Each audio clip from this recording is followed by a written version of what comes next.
শেষ মুহূর্তে সিলেট অঞ্চলে জমে উঠেছে ঈদের কেনাকাটা।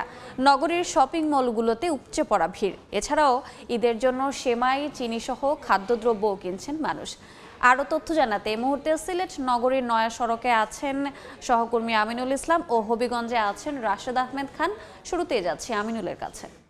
যদি একটু সরাসরি দেখাই, সিলেটের নয়া সড়ক এলাকাতে যে শপিং মলগুলো রয়েছে সেগুলোতে একদম শিশু থেকে শুরু করে সব বয়সী মানুষের যে কালেকশনগুলো ব্যবসায়ীরা সাজিয়েছেন, সেই ব্যবসার 3টা পর্যন্ত গতকাল আমরা দেখেছি, গতকাল 3টা পর্যন্ত রাত পর্যন্ত শপিং মলগুলো খোলা ছিল এবং তারা চেষ্টা করেছেন ক্রেতাদের যে পছন্দ অনুযায়ী তাদের যে পোশাক সেটি বিক্রি করতে।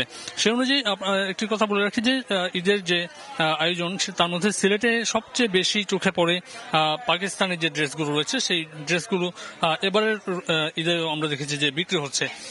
পাশাপাশি পোশাকের পাশাপাশি যে অন্যান্য যেসব কসমেটিক্স থেকে শুরু করে বাচ্চাদের যেসব পোশাক, সেগুলোর পাশাপাশি এই ঈদকে রাঙিয়ে তুলতে নানা ধরনের যে ক্রেতাদের যে পছন্দ, সেই পছন্দ অনুযায়ী আসলে শপিং মলগুলোর যেসব ব্যবসায়ীরা রয়েছেন তারা এই যেসব পণ্য সাজিয়েছেন তার মধ্যে বিক্রি হচ্ছে। তার মধ্যে সবচেয়ে বেশি বিক্রি হচ্ছে নারীদের পোশাক, এবং নারীদের পোশাকের কালেকশনের ভিন্নতা রয়েছে এবং সেই ভিন্নতা অনুযায়ী কিন্তু নানা ধরনের দরদামও কিন্তু হাঁকাচ্ছেন ব্যবসায়ীরা।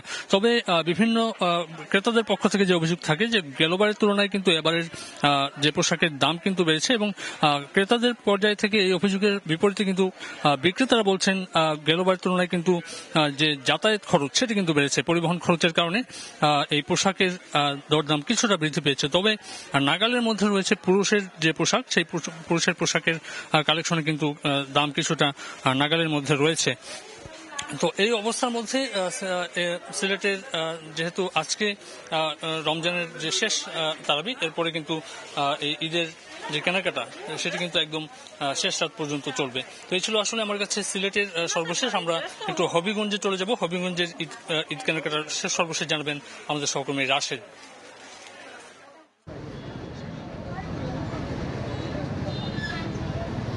রাত পোহালে হবিগঞ্জের ঈদের আমেজ শুরু হয়ে গেছে। রাত পোহালে ঈদ আশা করা যাচ্ছে, এবং আজকে যে আমরা আসছি সকাল থেকে এখানে হবিগঞ্জের যে বিভিন্ন বাজার আছে পণ্য, বিশেষ করে খাদ্যদ্রব্য যে পণ্যগুলো বিক্রি হয়, এই খাদ্যদ্রব্যের যে ঈদের জন্য সব শেষ কেনাকাটা শুরু হয়েছে। আমরা এখন আছি হবিগঞ্জের শরীফ স্টোরে। এখানে হবিগঞ্জের সবচেয়ে বড় এটি পাইকারি বাজার এবং পাইকারি দোকান। এই স্টোরে আমরা দেখেছি সকাল থেকে এখানে কেনাকাটার জন্য যারা ক্রেতারা এখানে ভিড় করেছেন, এবং বিশেষ করে ঈদের যে কেনাকাটা সেমাই, চিনি সহ যেসব পণ্য আছে সব পণ্য কেনার জন্য সকাল থেকে এখানে ভিড় করেছিলেন। আমরা এখনও দেখেছি যে বিভিন্ন নারী পুরুষ সহ বিভিন্ন এলাকা থেকে এই স্টোরে এসেছেন এবং তারা চিনি, সেমাই সহ ঈদের যে সর্বশেষ কেনাকাটা করার জন্য তারা এখানে ভিড় করেছেন।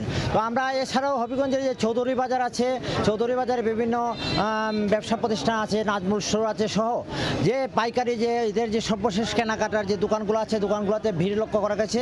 এবং বিশেষ করে যে সব ঈদের যে কাল যদি আজ রাতে যদি চাঁদ দেখা যায় তাহলে কালকে ঈদ, এবং ঈদের একটি আমেজ সবার মধ্যে লক্ষ্য করা গেছে। এবং বিশেষ করে যে এখানে যে খাদ্যদ্রব্যের যে কেনাকাটা, এই কেনাকাটার সর্বশেষ কেনাকাটার জন্য সবাই উদ্গ্রীব, এবং এই যে এক মাস সিয়াম সাধনার পর ঈদ এসেছে, সবার মনের মধ্যে একটা আনন্দ, এবং এই আনন্দ থেকেই সবাই এখানে আসছেন এবং ঈদের যে ঈদকে পূর্ণাঙ্গভাবে ঈদকে পরিচালনার জন্য এবং ঈদের যে আমেজ, এই আমেজকে আরও ফুটিয়ে তোলার জন্য সবাই চেষ্টা করছেন। এবং আমরা দেখেছি যে হবিগঞ্জের বিভিন্ন এলাকা থেকে এখানে আসছেন ক্রেতারা, এবং এখানে আমরা যতটুকু জেনেছি যে এবার যে এখানে যে নির্দিষ্ট রেট আছে, এই রেটে এখানে বিক্রি হচ্ছে, এবং ক্রেতারা জানিয়েছেন যে এখানে শরীফ স্টোর সহ যে দোকানগুলো, পাইকারি দোকানগুলো আছে, এই দোকানগুলোতে এখানে যথাযোগ্য যে সরকারি রেট আছে এই রেট মধ্যে বিক্রি হচ্ছে, এবং তারা এখান থেকে সুন্দরভাবে এবং যথাযথ যে বাজার দর মতোই এখানে তারা ক্রয় করতে পারছেন। তো এই ছিল আজকে ঈদের কেনাকাটার সর্বশেষ। শেষ মুহূর্তের ঈদ কেনাকাটার খবর জানছিলাম সিলেট এবং হবিগঞ্জ থেকে।